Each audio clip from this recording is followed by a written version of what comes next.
ከም ኩሉ ግዜ ደጊመ ሰላም ክብል ይፈቶ ብዝኾነ ነዛ ቪድዮ ዝሰማዕኩም ሓፈሻዊ ሸር ኣይትረስዑ ክብል ይደሊ እንታይ እዩ ጠቂም ዛ ቪድዮ እዚኣ ዝወረድክዎ ሰልጠነ ዝተዛረቦ ኣሎ ሕጂ ብዛዕባ እዚ ገለ ርእይተይ ክበሉ ከም ሓሳብ ማለት እዩ ስለምንታይ እዩ ኣገዲስኒ ከኣነ ያ ክሳብ ሕጂ ነዚ ደንበ ተቃውሞ ከም ደለይቲ ፍትሒ ብዘይ ጭብጥን ሓቅን ፀለመ ኣብ ደቂ ሰባት ንኩልና ሓሳይ ስለዝኾነ ኣነ ከም ሰብ ኣይቅበሎን ሕጂ እንታይ እዩ ሕፅር ዝበለ ቪድዮ ሰልጠነ ብዛዕባ ጥዕሚ እዝጊ ብዝያዳ ዝተዛረቦ ኣውሪደ ኣለኹ ቅድሚ ዛ ቪድዮ እዚኣ ብዛዕባኡ እንታይ እቲ ናተይ ርእይቶ ከኣኒ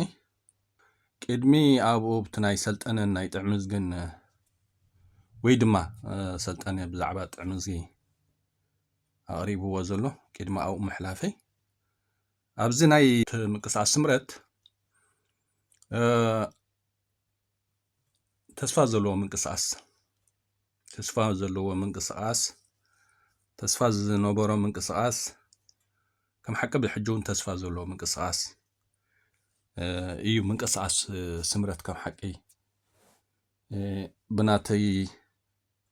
ትዕዝብቲ ማለት እዩ ስለዚ ኣብዚ ሕጂ ግዜ ብዙሕ ብዛዕባ ምንቅስቃስ ስምረት ዝተፈላለዩ ሓሳብ ይወሃብ ኣሎ ገለ ነቲ ናይ ምንቅስቃስ ስምረት ብዝያዳ ክሕይል ከም ዘለዎ ብዙሕ ሰብ ዝዛረብ ዝሰርሕ ንሪኢ ኣለና ስለምንታይ እዩ ሕጂ ዝያዳ ንምንቅስቃስ ስምረት ብዙሕ ሰብ ዝፅበዮ ዘሎ ከኣኒ እወ ከምዚ ኩልና ንፈልጦ እዩ ምንቅስቃስ ስምረት ክብገስ ከሎ ክሳቢ 90,000 መንእሰያት ኣኪቡ ዝነበረ ብሰንኪ ሕምቀት ናይ ኤርትራውያን ከኣኒ ንቅድሚት ክቅፅል ዝግብኦ ዕኒና እዩ ጠባይና ስለዝኾነ ሕማቅ ባህሪ ስለ ዘለና ኤርትራውያን ማለት እዩ ወላ ገለ ጉድለታት ተነበረ ኣብ ዝተፈላለየ ካብ ግዜ ናብ ግዜ እንዳተቀራረምካ ተኸይዱ ነይሩ ተዝኸውን የምክን ምንቅስቃስ ስምረት ዓድና እቲና ምነበረ ክኸውን ይኽእል እዩ በቲ ኸይድዎ በቲ ጀሚርዎ ዝነበረ ማለት እዩ ግን በቃ ኤርትራውያን ሕማቅ ባህሪ ስለ ዘለና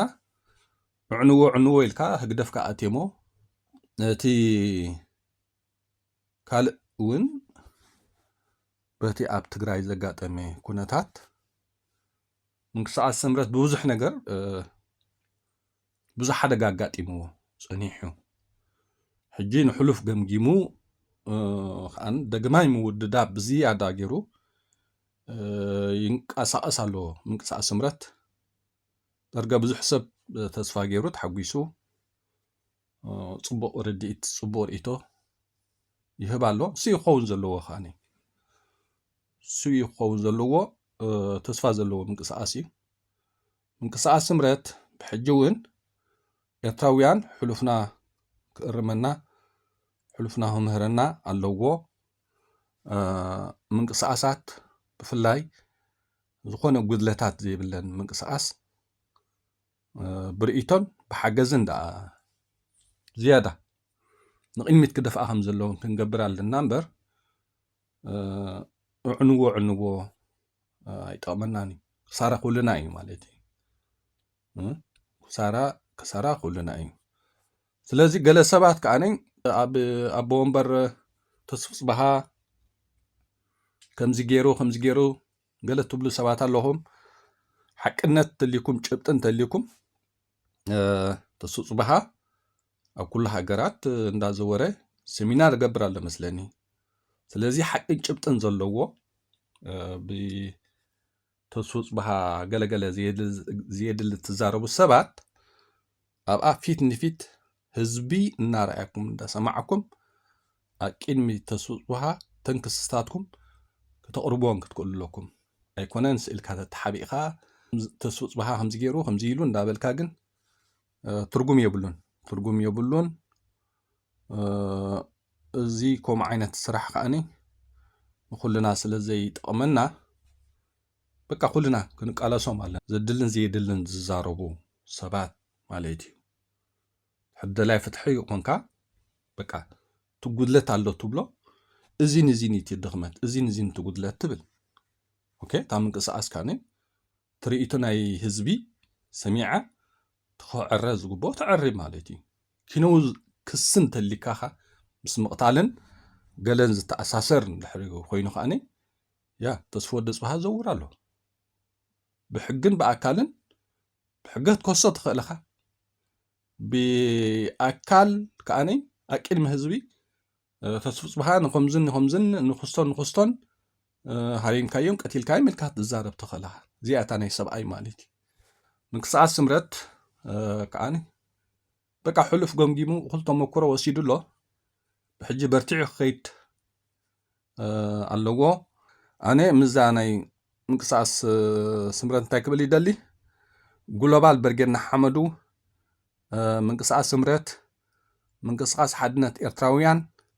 እዚአን ሰለስቲአን ብፍላይ በርቲዕን ንቅድሚት ክኸዳ ኤርትራውያን በብዘለናዮ በቃ ክንሰርሓሉ ኣለና ማለት እዩ እዚአን ሰለስቲአን ቅድሚ ሕጂ እውን ርእይተ ሂበለን ነይረ ማለት እዩ በርጌና ሓመዱ ግሎባል በርጌና ሓመዱን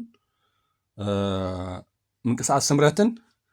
ምንቅስቃስ ሓድነት ኤርትራውያንን ነዚአን ንሰለስቲአን ከማን ብሕጂ ብሕሉፍ ድኽመታትና ተኣሪምና ተማሂርናን ነዘን ሰለስተ ጥርናፈታት ከማን ኣብ ቅድሚት ኣምፂና ኩልና ክሰርሕ እንድሕር ፈቲና በቃ ንዕወት ኢና ማለት እዩ ስለዚ ሕሉፍና ገለ ተመክሮ ረክብ ኣለና ካብ ሕሉፍና ኣብቲ ናይ ሰልጠነን ናይ ጥዕምዝግን ከዓ እንታይ ክብል ይደሊ ልክዕ እዩ ሰልጠነ ብዛዕባ ጥዕምዝጊ ብዙሕ ተዛሪቡሎ ማለት እዩ እጂ እቲ ሰልጠነ ኢልዎ ዘሎ ቅድሚ እዚኣ ቪድዮ እዚኣ ኣብ ክልተ ገይረ ኣውሪደዮ ኣለኹ ማለት እዩ ዝኾነ ሰብ ልዑ ክሰምዖ ክእል እዩ ኣብቲ ናይ ሰልጠነ ዘይሰምዖ ሰብ ተልዩ ወይ ድማ ብዛዕባ ምንታይ ሕጂ ዝዛረብ ዘለኹ ዝያዳ ነቲ ሰብ ነቶም ትሰምዕዎ እቲ ነገር ፅቡቅ ገይሩ ክርዳእኩም ቅድሚ እዚኣ ኣውሪድየን ዘለኹ ቪድዮታት ብዛዕባአን እየ ዝዛረብ ዘለኹ ሕጂ እንታይ እዩ ሰልጠነ ኣብ ጥዕምዝጊ ፀለመ የካይድ ኣሎ ኢትናተይ ሕጂ ፀለመ የካይድ ኣሎ ሕጂ ኣብዚ ከም ሓሳብ ብፀለመ ዝቕፅል ግንባር የለን ዝብሎ ዘለኹ እንታይ እዩ ልክዕ ነዚ ግንባር ኢሎም ክምስርቱ ከለዉ ካልእ ኣሎ እንዲ ግን ተቐንዲ ኣብ ልዕሊ ጥዕምዝጊኣ እታ ፀለመ ተጀሚራ ኦኬ እሳ ኩሉ ሰብ ርእይዋ ማለት እዩ ራይ ሕጂ ከዓኒ እዚ ግንባር ዝብሎ ዘለዉ በቃ ናብ ፍፁም የለን በቂዑ ስለ ዘሎ ቁሩብ ከተንስእዎ እንድሕር ኮይኖም ከምታ ብጥዕምዝጊ ኣፀሊሞም ዘበገስዎ ሕጂ እውን ብጥዕምዝጊ ኣፀሊሞም ከተስእዎ እፍትኑ ኣለዉ እዚ ናይ ሰልጠነ ኣቀራርባ ዘካይዶ ዘሎ ወይ ዝኸዱ ዘሎ ማለት እዩ በቃ እቶም ነተያ ግንባር ኣለና ዝብሉ ሰባት بمولهم تسفى مس قرصو حجي بخمي تتسن الحرخوين خاني بقى كم طعمزغو قالي اصليم كمالتي حجي بسلامه زقصل جنبار يلن زبلو زلو حجي اني ዛ ግንባር ከበግስዋ ከለዉ ዝያዳ ልጥዕምዝጊ ኣብ ቅድሚት ሓያል ፀለመ ወፍሪ ኣካይዶም ማለት እዩ ኩልና ንፈልጦ እዩ ማለት ጥዕምዝጊ እኳ ካልኣይ መዓልቲ ኣብ ክልተ ሰሙኑ እንታይ ክሰርሕ ኣቦ ወንበር ምስ ኮነ ግን ሓድሽ ከልእ እመ ብፀለመን ገለን ኣብ ልዕሊ ጥዕምዝጊ ህግደፊ እንዳበልካ እታ ነገር ነታ ግንባር መስሪትናያ ኢሎም ማለት እዩ ሳብ ሕጀት ከይፀኒሓ በቃ ተስፋ ተሳኢንዋ ኢትዮጵያውያን ትርጉም ከም ዘይብላ ገሊጾም እቲ ዘይተረድኦ ዝነበረ ኤርትራውን ብዙሕ ተረዲእዎ በቃ ብሕጂ ኣብ ሙሉእ ምህሳስ ኣትያ ስለ ዘላ ሕጃኻ ክትስእ እንድሕሪ ኮይናሲ ፈተነ ካይድ ኣሎ ብፀለመ ኣብ ልዕሊ ጥዕምዝጊ ማለት እዩ እታ ግንባርሲ ሕጂ እውን ንጥዕምዝጊ ኣፀሊምካ ትትስእ ዶ በቃ መጀመርታ ክትምስረት ከላ ንጥዕምዝጊ ኣፀሊምካ ተመስሪታ በቃ ሕጂኻ ሜታ ምስተባሃለ ከዓኒ ገለ ትንፋስ እንተሃለዋ ኣብ ልዕሊ ጥዕምዝጊ ሓያል ፀለመ ወፍሪ ይካይድ ኣሎ ማለት እዩ ሕጂ መጀመርታ ኤርትራውያን ጭብጢ ንልመድ በጃኹም ጭብጢ ፀለመ ንዝኾነ ሰብ ኣይጥቕመን ትርጉም የብሉን ሓሶት ትዝኸፈ እዩ ብዓለም ኣነ እዛ ጥዕምዝጊ እዛ ሰልጠነ ኣብ ጥዕምዝጊ ቀሪብዋ ዘሎ ንሳ ኣብ ሰልጠነ ወላ እንድሕሪ ኮይና ኣይቅበላኒ ሓቂ እየ ዝብል ጭብጢ እየ ዝብል ኦኬ ሕጂ ሰልጠነ እንታይ ኢሉ ዘሎ ሓደ ተፅሑፋት ኣብ ኢትዮጵያ ከምዚ ዶ ኣብ ቤት ፍርዲ ዶ ገለደ ዝብሎ ዘሎ በቃ ኣብ ኢትዮጵያ ገንዘብ ሂብካ ኩሉ ነገር ክግበር ከም ዝከኣል ዳርጋ ኩሉ ሰብ ፈሊጡሎ ኮይኑ ይስምዓኒ ንዓይ ማለት እዩ ከም ካልኣይ ኣብ ቤት ፍርዲ ንውልቀ ሰባት ዝተዋሃበ ፍርዲ ዝኾነ ሰብ ከውፅኦ ይክእልኒ ክንሓስቦ ዘለና ማለት እዩ ሓደ ዝምልከት ኣካል ምናልባት ካብ ቤት ፍርዲ ገለገለ ወይ ድማ ቫይራል ዝኾነ ካብ ዝኾነ ዌብሳይት ገለ ክትምፅኦ ትኽእል ኢኻ ካብቲ ቤት ፍርዲ ንክስቶ ዝተዋሃቦ ፍርዲ እዚኡ ኢሉ ሓደ ኖርማል ሰብ ኖርማል ዩቱበር ግን ከምፅእ ይኽእል ኢለ ኣይኣምን ያኒ ኣይምልከቶን እዩ ምናልባት እቲ ፅሑፍ እቲ ኣብ ቤት ፍርዲ ጥዕምዝጊ ተዋሂብዎ ኣሎ ዝብሎ ዘለ ሰልጠነ ኣብ ፌስቡክ ድዩ ኣገለ እንድሕሪ ወፅዩ ክንሪኦ ንኽእል ኢና ካብ ቤት ፍርዲ ቅዳሕ ሂቦምኒ ዝብል እንተኮይኑ ሰልጠነ ግን ኣነ ብናተይ ግምት ክትከውን ኣይትኽእልኒ እያ በርከን ሰልጠነ ከምኡ ዓይነት ክወሃቦ ኣይከኣልኒ ብናይ ጥዕምዝጊ ማለት እዩ ምናልባት ካልእ ኣካል ዝምልከቶ ኣካል ካብቲ ቤት ፍርዲ ይወሃቦ ክኸውን ይኽእል ንሰልጠነ ወይ ከም ሰልጠነ ወይ ከም ዝኸማይ ኩልና ምፅእ ኢልና ኣብ ቤት ፍርዲ ናይ ኢትዮጵያ ከይድና ቅዳሕ ናይ ጥዕምዝጊ ሃቡና ኢልናስ ከነምፅኦ ይከኣል ኢለ ኣይኣምኒ ኣነ ሓደ ንሱ ኮይኑ ንዕኡ ሕጂ ኣነ ሓሶት እየ ዝብሎ ዘለኹ ሓሶት እዩ ገንዘብ ሂብካ ኣብ ኢትዮጵያ እንታይ ከም ዝግበር ከኣንሲ ብዙሕ ተራእዩ ወላ ብዞም በዓል ዘርኢ ሰናይሲ ብዙሕ ተራእዩ ማለት እዩ ብሰምዑ ኣነ በቃ ብዛዕባ ኢትዮጵያ ኣፍልጦ ዘለዎ ሰብ በቃ ገንዘብ ሂብካ ኣብ ኢትዮጵያ ደስ በለካ ትገብር ትኽእል ኢኻ ኢሎም ዝዛረቡ ብዙሓት ሰባት ይሰምዕ ኦኬ ሓደ እቲ ወረቐት ኣብ ቤት ፍርዲ ዶ ገለ ዝብሎ ዘሎ ብከምኡ ኢና ክንሪኦ ኣለና ዝብላ ኣነ እቲ ቀንዲ ግን ጥዕምዝጊ ምስ ኣወል ተራኺቡ ብቴሌፎን ዶ ጥዕምዝጊ ናይ ክልተ መዓልቲ ኤርትራ ኣትዩ ነይሩ ዝበሃልሲ ኣነሲ ኣደንፂኒ ናይዚ ኩሉ ኣበየ ኣሎ እቲ ጭብጢ እንተልካ ከዓ ብቴሌፎን ተጠሊፉ أبلت دمت بالتليفون زتطلفه أبل للكاس قرب خيل دي نتصور شبتي نتصور حق حتى ترخيبه بز قداي زي ولعلي سلطنة نطعمز أنا كواردوم مخاني يفلت كتحازوم مخاني سي يفلت مالتي جن إذا سلام زيو كان معاسي جميرو كلنا نفلطينا كان معاسي جميرو هجي تمحيشي بقى تمحيشي قريب زلو زو قداي زي صنحلكاون بقى جلس كنسمعينا مالتي كم حقي طعمزقي فطفط ابيلكم بزحات سبات بطعمزقي فطفط ابيلكم انتايو طعمزقي بقعت اللو ناي بوليتيكا عقم اللو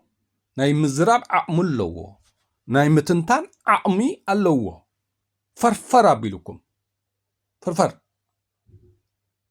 زي سلطنه زقعره زلو بقى ካልኦት ቶም ብፖለቲካ አቅድሚት ኣለና ዝብሉ ሰባት ናቶም ተልእኮ መጥቃዕቲ ዘካይ ዘሎ ሰልጠነ ድሕሪ ብልክ ዓብቲ ናይ ጉዕዞ ንኩሉ እንድሕር ፈትሽናዮ ካብ መጀመርቱ ዝቕፅል ዘሎ እንድሕር ሪኢኻሲ እቲ ነገር ንፁር እዩ ብዛዕባ ጥዕምዝጊ ኣከመይ ጉዳይ ይለዓል ኩልና ገምጋም ኩልወና ክእል ኣለዎ ነዛ ግንባር ኢሎም ክብግስዋ ከለው ቀዳምነት ንጥዕምዝጊ ማጥቂዖሞ ምክንያቱ ገለ ነገር ኩሉ ኣለዎ ነታ ግንባር ከተበግሳ ንሕር ኮንካ ምክንያቱ ጥዕምዝጊ ኣቦንበር ስለ ዝነበረን ዘሎን በቀን ጥዕምዝጊ ተጥቅዑለካ ብዛዕባ ጆን ውን ከተራእዩ እንታይ ስለ ዝኾነ ጆን ተጠቂዑ ሕጂ ንሰባት ጸሊምካ ንሰባት ከተምጽ ምፍታንሲ ወላ ሓንቲ ረብሓ ይብሉ ሰብስ ብዓቕሙታት ይንቅድሚት ክመጽእ ዘለዎ እምበር ከተጥቅዖም ቁብል ኣይኮነን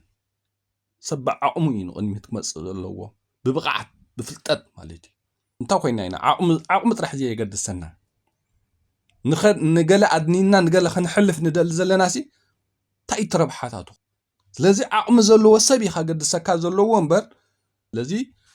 ጥዕምዝጊ ናይ ፖለቲካ ዓቕሙ ኣለዎ ናይ ምትንታን ዓቕሙ ኣለዎ ቋንቋ ዓለም ዝዛረብ ሰብ እዩ ብኩሉ ነገር ማለት እዩ ኩልና ከዓ ንሪኦ ኣለና ጥዕምዝጊ ምናልባት ከም ሰብ ጉድለት ኣለዎ ተሪር ጠባይዶ ገለገለ ዝበሃል ኩሉ ይኽእል እዩ ተሓፈሻዊ ግን በቃ ኣብዚ ደንበ ተቃውሞሲ ዓቕሙ ዘለዎም ሰባት ክትብል ንሕርዋንካ ኣብ ቅድሚት በዓል ጥዕምዝጊ እዮም ስለዚ ዓወቲ ከገድሰና ዘለዎ መን ንቅድሚት ይምፃእ ዓቕሚ ዘለዎ መፅእ ዓቕሚ ዘለዎ መርሓካ ተሃገር ውን ፅባሕ ንግሆዚ ዓቕሚ ዘለዎም ሰባት ክመርሕዋ ኢና ንደሊ ዘለና እምበር ብወረዳ ብዓዲ ብሃይማኖት ፀባፂብካ ንገለ እንዳዓንቀፍካ ንገለ ንቅድሚት እናምፃኻ ከምኡ ይኮነን ከምኡ ዳ ንነብሮ ኢና ዘለና ኤርትራውያን ንነብሮ ዘለና ከነቐፅል ንሕር ኮይናሲ ተዓንገር ዘብል ነገር ኣለና ስለዚ እዚ ምስ ኣወል ተራኺቡ ዶ ብቴሌፎን ተጠሊፉ ዶ ኤርትራ በፂሑ ዶ እንታይ ትጭብቲ ኣበለ ተሓቂ ብዘረባ ዘይኮነሲ እዚን እናለ ኤርትራ በፂሑ ናይ ክልተ መዓልቲ ዝበሃል ዘሎሲ ኣብኣ ዝበፅሓላ ምክንያት እንታይ ተመረጋገፂት ነዚ ነገር እዚ ብበዓል ባጫ ደበሌ ዝበሉካ መረጋገፂ ክትጥቀመሉ ኣይካልኒ ብፍላይ ኣብ ኢትዮጵያ ቲ ፖለቲካ ወይ ፖለቲከኛታት ናይ ኢትዮጵያ ኣብ ኤርትራውን ብዙሕ ነገር ዘካይድዎ ነገር ኣሎ ክቡትኑኻ ክዕኑኻ ግድነት እዮም ኢትዮጵያውያን ብዙሕ ነገር ክሰርሑ ማለት እዩ ሕጂ ግምታት ክህልወና ኣለዎ ከም ኤርትራውያን ኣነ ሕጂ ሓደ ኢትዮጵያዊ መፅዩሲ ብዛዕባ ሰልጠነ ዘደልን ዘየደልን ተዛሪብነሲ ከም ዘላታ ይወስዳኒ ስለምንታይ ኢኻ ከምኡ ትብል ዘለኻ ትኹም መበሊኻ ኣበለቲ ጭብጢ ኣበለቲ ሓቂ ኣበለቲ ቪድዮ ዝብሎ ስቂለ ነቲ ኢትዮጵያዊ ሰሚዐ ሓቅነት ዘለዎን ዘይብሉ ፅሒፉ ዝሃበኒ بزي زخونة مرقاقص بتليفون دو بفيديو دو حدا دو سلزبلن نطرح نتحقي نتنقر كم حق خوز زخل نحر خوينا قن نيبا علي تسقامي زخون زل ماليتي لذي كم أنا نزخونة نقر انتاك بلي دالي سبك تسألم خالي سبك الزارة خالي قن نيزات الزارة وازل خاسي أبلا تجبتي نصر حق أقربيه بهذا الوسط سلطنة تتأليفو يبلالو هجي اوكي أمسايا تادمتي أمسايا تادمتي تاب إثرا بصيحو تبزلا انت أتحقي تامرقا قلت أمسايا مس أول تراخيبو بخامع تاتو إلومو إلاتو ربريبناكو ربريبنا سلازي إذا شبت زيبولو زرباسي ربريبناي كترف كخل على ترجم يبلون شبت زيبول نجر لومد زربايل كتاب هاي اللي تحك حلف زلوه زي سلت أنا زبلو زل هجنعي لومد زربا كوينو كم كلاي بسلامة زقصل جنبار يلن هجي تايو بسلامة زقصل جنبار يلن زبلو زلو خاني بكنا تا جنبار مسريتنا خبلو خلو بكني تعمز قاعد تسليما مسريته ما ها وناتن تعمز جن حد تسليمنا تبرجنا حمدو نتقول بالكو قد فيو دحرنا تجنبار نبلو زلنا هنت قملو نخلينا تما بقسيت نسانيرا حجخا بكا نيمودا تا خمزريم زلنا تصفى مقراص بكا ولا حنت نجر بتن ኢትዮጵያውያን ምን ሽንፍላ ጀም ትርጉም የብሎምን ስለዝበልዎም ሕጅኻ እንደገና ካል አርስም ጽዮን ከኡምን ንሕር ኮይኖም በቃ ንጥዕምዝ ካየ ጸልሙ ወሎ ማለት ኪነው ጸለመ ሐቅን ጭብጥና በላይል ካይም ግን እዚያ ክብሉ ሃይኩልኝም ዘንወራአት ዝብለን ዘሎ ኻኔ በቃ እዚ በገንዘብ ካጌርካ ኢትዮጵያ ሲኮነን ህይወሰብ ከም ትሕልፍ ተራእይ እዩ ገንዘብ ካጌርካ ሰባት ከም ተእስር ተራእይ እዩ ኩሉ ነገር ማለት ስለዚህ በኸምዚታት ክታለል የብሉን ዝኾነ ሰብ ኣነ ተንኮለኛ ሰብ ንሕር ኮይኑ ክትሓዝ ኣለዎ ብሓቂ ብጭብጥ ግን ክረጋገጽ ክኽእል ኣለዎ ንኣብነት ምዛ ናይ ጥዕምዝጊ ካብ ቀደም ተኸጅምሮ ኸሎስ ምስ ህግደፍ ሂዱ ገለመለ ትቕጽል ኣለ ኸም ኢላ ጭብጥ ክንብላ ኣለና ጭብጥ ዘለዎ ነገር ንሕር ኮይኑ ግን ይጓሓፍ ጥዕምዝጊ ይጓሓፍ حق النحر خوين شبت النحر ترخيبوه يقحف انت بسأله مجد كالع علامة نخالع علامة كان نتعمز كهتو تصلو مجن no way صباح نقولها أنا خال سباتكم بالكم هتسلمكم كأني شجرك تفطروهم مالتي سلزي حقي نقول كسبات الكاي يكون كان دوتو بلولو حقي نقول كسبات الكاي يكون كان دوتو بلولو حق الحق نقول لخا تقامين حقن حقن ناي كل خارب حاسل زخنقها دو تبللو مالتي انا خم اني نطعمزغي هونكن دو زبللو حجي نبعلي تاصلمه اب طعمزغ زلا صبحونا بايك تمصيا سلازي نا كلنا تزور ነገር نحر خوينا حقن حقن نبعلنا كنبلينا دو نبللا نبعلنا كنبل سلازي ዛ ነገር زي اخاني كلنا كنصرلنا نحر خوينا نسلطن انت اينا حتى زلنا اتا طعمز غناي كلتا معالتي نيترا اتي تبلسي انت مرغاغصي نصر چبتي إلومو إلاتو زي كونسي نصر چبتي اتا بتليفون تليفنا تبل امصايتا بيدو خبالالو اتا امس اول تراخيبو تبل بخما يرغاغصكا تحقي مرغاغصي تبلاسي إلومو إلا تجديفكا كالي چبت قربك بحال اللو بر ازي لومد زربا تواهيلي طحنا انا حلفو ولا حنتي لومد زربا انا بإلومو إلا تو زبحال سلمان حسوتن اي قبلني اب عالم اتزخفه حسوت سلامه حميتا سرقي تزخفه ايزي كنصيونو قالنا نوهن بلالنا سلامنتاي حقي چبط قرب جي سلطنة يزيد شبط قبل كايكلني كالي ورقات صحيفون ناي كالي سبات كتمس تخلا بفلا بإثيوبيا خونكا ገንዘብ ሂብካ በቃ ናይቶም ላዕሎት መራሕትን የበዓል አብይ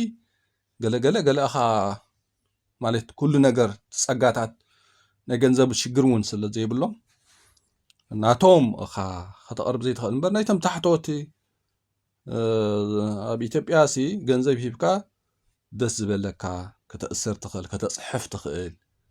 ብዙሕ ነገር ክትገብር ከም ትኽእል ሲ ንጹር ሓቂ ተራእዩ ኣሎ ሰብ እውን ኩሉ ሰብ ዝኣመነሉ ነገር እዩ ሕጂ ወረቐት እያ ረኺበ ካብ ቤት ፍርዲ ምፅያ ገለገለ ኣይሰርሕኒ ዝኾነ ሰብ ክሓስቦ ዘለዎ ወላ ሓቂ እንተኮይኑ ብዛዕባ እቲ ናይ ቤት ፍርዲ ዝብሎ ዘሎሲ ብዛዕባ ናይ ጥዕሚ ዝጊ ንሰልጠነ ክወሃቦሲ ኣይከኣልኒ መን ኮይኑ ሰልጠነ በቃ ሰልጠነ ኣብ ደንበ ፍትሕ ዘሎ ኖርማል ዩቲዩበር እዩ كوهابي أيكالني أزي خالق بيقوان دا همزي خيدو دو تمرعي دو أبز آتي دو أزي مراغودي نتي ني إرتراء بسيحيو تمليسو بس أول تراخيبو بتليفون تطليفو غلغلي تخالينا إيقوان دا دو ني تمرعي دو أم غزي مرعو دو أقل كل مراغودي تانقر كيدا أم منتع تتقلل مودة تابيدن الحسمعي خيا نصرتي أمالتي نصرتي سلازوخونن أما أبزح الجيزيها تفتيرا زلا تعلامة نمنتايئة نالبات نقل السبات كتدناقر تغليا نعيكم أنا قل نصرتي سلازوخوني إخاني بسألة مزغصل جنبار يلن زبلازو الله مالتي يلن زياها كم تقول لجزيه دراماتات دحري قال معلتات كتقهم يعني بدحرها خالق خمصي مالتي خالق خمصي قلنا احنا كقدسنا زلو انتاي ጭብጢ ሓቂ ንጹር ጭብጢና ንብዘለና ንኹልና ክጥዕምና ያ ብንጹር ሓቂ ብንጹር ጭብጢ ብንጹር ሕጊ ኢና ኣነ ዝደንበ ፍትሒ ክንዕውቶ ንኽእል بحسد بتسلمي نسب ندا غوناخا نسب ندا نصلكا ግን ካብዚ ዝኸፍ ሕማም የለን ብጭብጥ ንሕረኽ ይበሉ ንሓረጋጊፀ ቀልዓለም የብለኝ ብኢሎሞ ኢላቶ ግን ንሰብ ኣይጸልእኒ በፍጹም ኣይጸልእኒ ሓሶት ከዓ ዝቕበል መንፈስ የብለኝ ሓሶት ክቕበል ኣይክእልኒ ኣነ ጸለመ ክቕበል ኣይክእልኒ حقن ጭብጥን ንሕሪ ረኺበለን ልዕሊ ሰልጠነ ንጥዕሚ ዝጊ ክኾዶ ከም ዝኽእል ይኣምን ግን ብጸለመ ግን በቃ ጸለመሲ ኣብ ልዕሊ ጥዕሚ ዝጊሲ ሓድሽ ነገር ኣይኮነን ከምቲ ዝቐዲመ ዝበልክዎ ነዛ ግንባር ከበግስዋ ምጀመሩ ብዘይ ዝኾነ ከበግስዋ ስለዘይክእሉ ንጥዕሚ ዝጊም ጸለመ ገይረማ ጀሚረማ بقى ميتاتنا أبت بحالو زلا ساعات كأني بقى ني تعمزجي كصلمو كم زر إزلناي سلازي بنمر تقاليل كانوا كله بسلامة زقصل جنبار يلن أبي علي جون ونرينا إناكو متقعتي جون تاجبار نابلكا بعزا تيدا ولا تحست بحال يا معو عمل سيم نالو حجي انت ايو تلكا بسلامة زغصل جنبار يلن ولا اول كسبات ناب كلمه كتمس مرحتها تقبر حدا ليها عقمتاتهم طرح يزم صمبر نقلا اصليم كان نقلا ادني كان نقيميت ندحريتن تغبرو اكال يلن سامع اسها بحقوقنا دفعها معكورنا دفعها مرحه تغبرون حدث بكا مرح خون خوين حزب كمرح خوينو بعمتاتي نقيمي زمص سلازي بعد عمزق خاني بعمتاتهم كلمه الرأي له سلازي كالوت كم بعد عمزقي وي بعد لعلي بعد عمزقي عقم زلهم سبات نحن خوين انت خويننكا صبق انا خم اني عقم زلوو حزب كمرح خئل اللوو ብጸለመ ብጠቐነ ብሓሶት ዘይኮነ ከዓኒ ንነገራት ጭብጥን ንጹር ሓቅን ክንደልየሎም ኣለና። ሓቂ ሕጊ ንባዕልኻ ክትብልካ ደው ትብለሉ። ኦኬ